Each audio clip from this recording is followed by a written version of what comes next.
Most people don't realise this, but when you compare state pensions around the world, the UK doesn't just rank low, we rank dead last.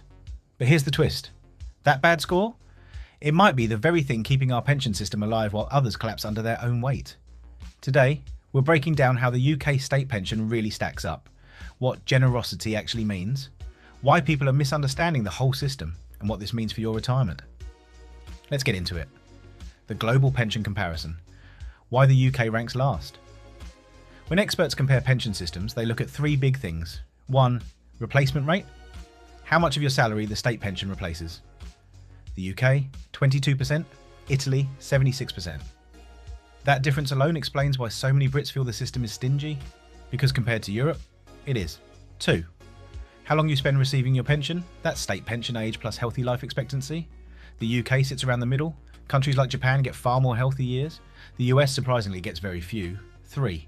How much of the country's economy goes into paying state pensions? GDP spent. Here's where things flip. The UK appears stingy at the bottom of the spending table. But that low spending actually means our system is more sustainable than many others.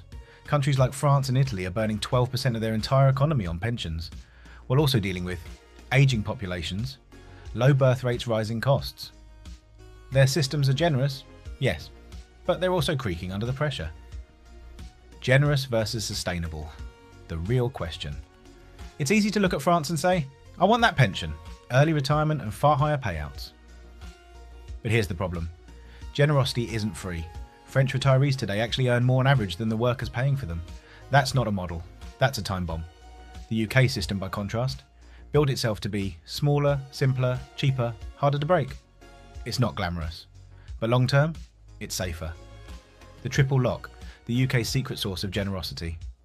Here's where things get interesting. Our pension amount is low, but our pension increases. They're among the most generous in the world. The triple lock raises the state pension by whichever is highest. Inflation, wage growth, 2.5%, comma. In normal economic times, that's fine, but we haven't had normal economic times. What actually happened? 2022, inflation hits 10%. 2023, wages rise 8.5% to catch up. 2024, triple lock kicks in again. That means the state pension rose with the problem and then the solution. It counted the same economic shock twice. Other countries? They cap pension increases. Some, like Ireland, don't automatically increase it at all. The UK? We gave pensioners two of the largest back-to-back rises in history. The UK pension was designed as a foundation, not a complete retirement. This is the part almost nobody understands. In 2004, the Turner Commission laid out the blueprint for the pension system we use today. Their conclusion was simple. The state pension should be a foundation. Your workplace pension should build the rest. That's why auto-enrolment exists.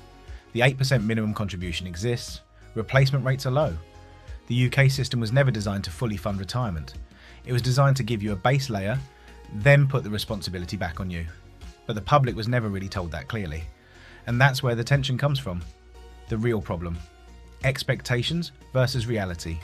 More than half of Brits believe the state pension should be enough to live on, but the actual system was designed assuming the opposite.